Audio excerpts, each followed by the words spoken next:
what's up you guys? My name is Laura and today I want to talk to you about if you liked this, then maybe you should try that. Where I give you a couple movie or TV shows that you may have enjoyed and find a book that kind of matches the similar themes or ideas of that media. What is by Michelle? Oh, okay.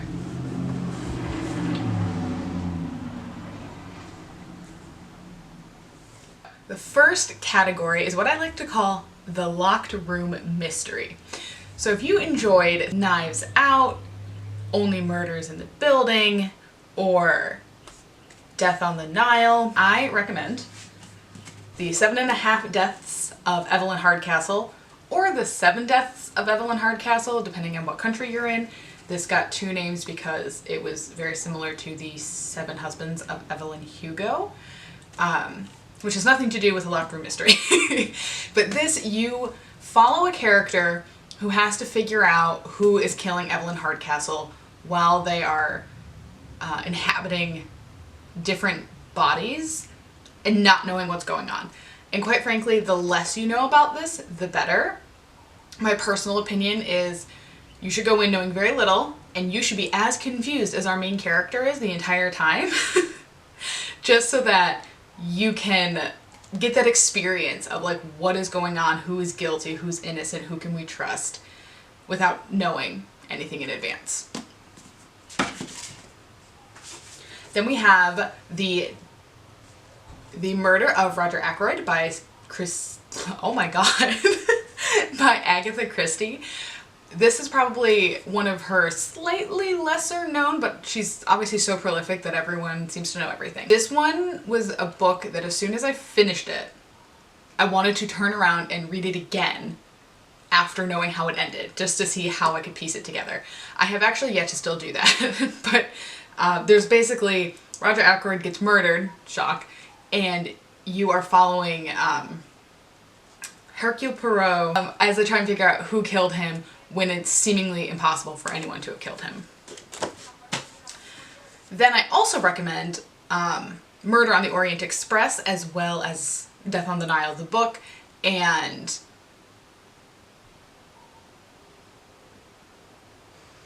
Then There Were None by Agatha Christie. And Then There Were None is probably her most famous locked room mystery, where 10 individuals get invited to an island and they mysteriously start dying. And that's really all you need to know. It's pretty short. Basically anything Agatha Christie's ever written I recommend anyway, but I feel like those 4 in particular kind of have that locked room mystery feel to them that all of those movies and TV shows had. Then I recommend The Paris Apartment by Lucy Foley. Admittedly, this is not my favorite by Lucy Foley, but it does encompass a small cast of characters and a limited, it's not quite a locked room, but limited people could have done it, and you don't know who you can trust, but you have to trust those around you anyway kind of concept. I've only read 2 of her books, and I do think this is the weaker of the 2, but I still really enjoyed it.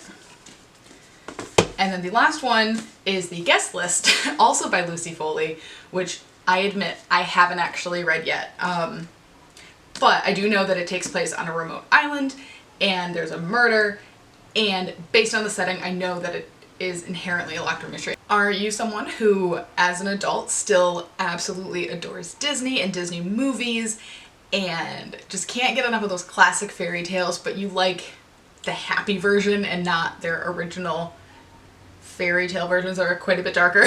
Which, absolutely not saying that Disney is inherently better than the original story. There's just obviously a preference of if you want the more happy family story or if you want the original Grimm story. And I mean Grimm in the dark sense, not necessarily Grimm's fairy tales. Regardless. So any Disney movie in general, I would recommend reading the Twisted Tales series. There are multiple authors, and basically all of these take the Disney version of the story and put a twist into it that changes how the story plays out. In the case of Cinderella, what if she never tried on the glass slipper? So Obviously the first part of the story remains the same, and when the prince comes around with the glass slipper, Cinderella doesn't get to try it on. How does that change the original story? With Tangled, what if Rapunzel's mother had drank the moonflower instead of the sunflower? Gives her what they call the death hair or murder hair. So her hair is silver and it has the ability to kill instead of the ability to heal. How does that change the story? So they're really interesting takes on the actual Disney version of the story. The next one I recommend is the Lunar Chronicles by Marissa Meyer. I imagine most people on Book Talk have already read this series. But it is, it starts off with Cinder, which is a Cinderella retelling. The following books include Little Red Riding Hood, Rapunzel, and Snow White. And all of them take place in the same universe. It's one series, one long story, just with a different protagonist at the front of it. But it's a sci-fi fairy tale retelling where Cinderella is a cyborg. And if that doesn't hook you already, I don't know what to tell you because that is all I needed to know. But it's really fun, it's fast paced, it's an easy read, like it's just fun. I do think this book gets hyped a ton because so many people love it. It's not the best book I've ever read in my entire life, but it's like a warm hug. Like it's fun and it's light and it makes you feel good even when it's sad. So don't go in expecting this to be just the best. Really need to not film with the windows open. This is not going to be the best thing you've ever read in your life, but it will be a fun read. And there's 4 books, 2 graphic novels, 1 short story collection, and 1 Kindle ebook that is just a random, fun, non-canonical story that kind of ties off the whole series. And the last book in this category, also by Marissa Meyer, I'm a bit of a stan of hers, is Heartless, which follows the Queen of Hearts, and it is her backstory as to how she got that way.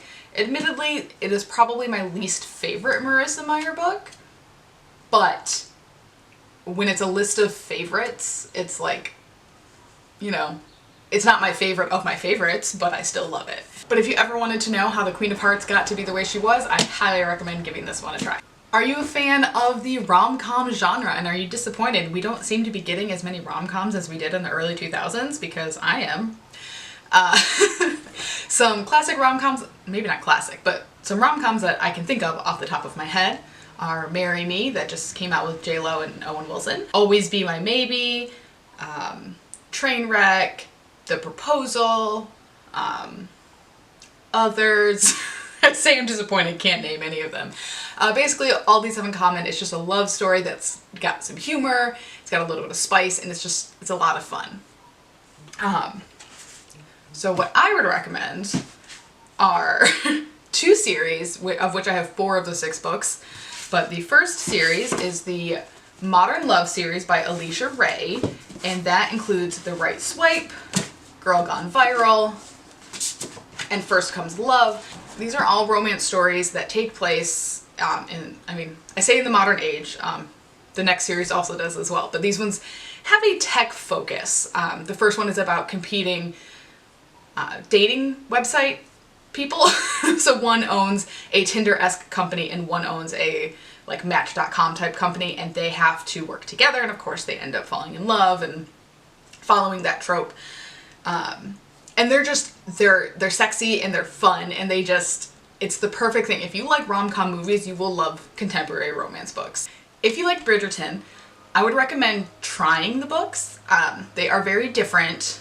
Well, the show not only added a lot because they needed more runtime, but they also took a scene from the first book that was, to me, awful and really hard to come back from, and made it slightly less awful in this show.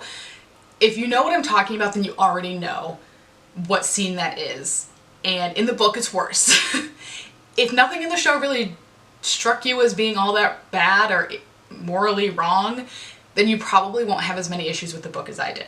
However, the rest of the books, historical romance has questionable consent, in my opinion, but the rest of the books don't feature such an egregious lack of consent. But I would recommend giving them a try. They're fun, they're spicy-ish, and they're entertaining. I love the Bridgerton family. The romance in it is like for me, but their family dynamic, 10 out of 10. And the last series is the Brown Sisters trilogy that starts off with Get a Life, Chloe Brown, has Act Your Age, Eve Brown, and Danny Brown. I cannot remember the life of, and Danny's is my favorite. Why can't I remember the name of it? But it's this, which follows three sisters living in the United Kingdom, falling in love, and it's got fantastic representation. There is a bit of insta-love, but most contemporary romance has an aspect of that, and that's just how it goes. But they're super cute and fluffy and fun, and just absolutely adore them. And the last category is my favorite category and the whole reason I made this video in the first place. And I probably could have made just one video talking about this subject, but I didn't. And that is the Battle Royale last one standing game-esque situation. Essentially, if you liked Squid Game, try out a lot of these books because they have a similar theme. And in no particular order, because I just picked up this stack and I don't feel like ordering them. So in a various order, we have Nerve by Janine Ryan. There is less death in this one. This is a YA story about a game of truth or dare that takes place through the phone. Everyone downloads the app, you play truth or dare, people watch it, and each dare gets you, or each truth or dare gets you more and more money, and the stakes keep getting higher and higher. And there is a risk of death, like that is definitely a potential stake. However, unlike Squid Game, it is not like the goal. But keeping in mind I haven't read this in a couple years, I was immediately hooked into this. I thought it was fast-paced and nerve-wracking and like, what's gonna happen? I didn't love the movie quite as much, but I do think it did an okay job. But I highly recommend the book. Then there's the absolute classic Lord of the Flies by William Golding, where you've got a bunch of boys stranded on an island who have to figure out how to survive and ultimately just kind of go crazy and try to kill each other. And I mean, quite frankly, if you don't know about Lord of the Flies, where have you been? The next one is probably obvious. It is The Hunger Games by Suzanne Collins. Murder tournament between children in a dystopian future. And games is a little subjective in this case because I don't think most of those are games, but super engaging. I've read this series a few times now, and it is one of my absolute favorite series of all time. And I love it. It's so engaging. And even though she's written another book in this universe and I didn't like it, in theory, I would love to keep reading about other games and other years, because even in the book I didn't like, there were still aspects of the story, threads in there that I was like, I do want to follow this more. I do like where you're going with this. She just followed, in my opinion, the wrong character and the wrong story.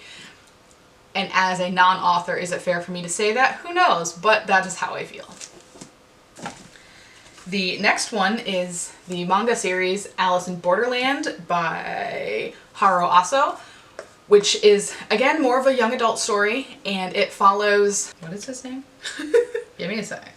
Arisu, where him and his friends get basically portaled into Borderland, as it's collectively called, where they have to play games to keep their visa to stay in Borderland. And if your visa expires, you die. And every game is based on a deck of cards. So the hardness, the severity of the games is dictated from ace to king, and then the suits will tell you what type of game it is. Like a hearts game plays with your heart, which means you usually have to make hard decisions. And the episode in the TV show, I haven't gotten there in the book yet, but in the TV show, that hearts game broke my heart. So I'm really curious to see where the manga goes, but this is the omnibus for volume 1. The rest of it, as far as I know, has not been translated into English yet, and this one just came out, so I am anxiously awaiting the next installment. Then we have The Inheritance Games by Jennifer Lynn Barnes, which I haven't read yet. I'm recommending it anyway because as far as I know, it is a mystery game with high stakes. Again, I'm not sure if there's murder in this. So if you're into the murder aspect, then it's probably maybe not for you. But it's all about high stakes and high prizes and games. And I'm excited to read it. It's my book club pick for April, and I am seriously counting down the days until we can get to it. And the last one I have is Battle Royale by Kushun Takami, which, if you are familiar with the Hunger Games, you are probably at this point familiar with Battle Royale because this book came first. I think the books are different enough. I don't quite agree with all the discourse that happened when the Hunger Games came out, but this is a murder school mystery. It's not a mystery, just a murder school trip. They go on every year, or every number of years, a class is selected, and they basically just have to kill each other until there is one survivor to teach the community a lesson. And this is over 600 pages, which is not typically a length of book that I will read. I like shorter books, but I was gripped the entire time. This is so engaging, and I also recommend maybe not watching the movie. Honestly, I feel like they're different stories, but this was super good. And I know I said that was the last one because that was the last one that I own. However, the actual last one is the manga, anime, video game series of Danganronpa, which is very kooky, but it's also a murder death game where students have to kill each other in order to survive. And despite the comical nature of the series, it's incredibly emotional and gripping. And even though the manga series exists for Game 1 and most of Game 2, but that's not complete yet, and I think maybe the spin-off of Ultra Despair Girls, I haven't looked into that though. But despite those all existing, the best way to consume this story is actually through playing the game yourself. But if you're not into playing visual novels, there are plenty of Let's Plays on YouTube that I would also recommend. The story is very long, like I'm talking like 40 hours. But honestly, it's worth it. Like, it's such an interesting story. And when I tell you, when I watched V3, because I couldn't play it, I got so tired of playing it. It should have just been a visual novel. They put too many game aspects in it that for me it just didn't work. Like, be a visual novel or be a game, the combo wasn't great. But the story, Trial 4, broke my heart. I am still not over it. It's fantastic. And the manga cuts the story down a lot, but it's still a great introduction to the series if you're interested. So those are all my suggestions. If you like this, then try that. Have you read any? Do you agree with my suggestions? Am I completely off base, particularly with the ones I recommended but haven't read yet? I would love to hear your thoughts in the comments down below, and I will see you guys next time. Bye!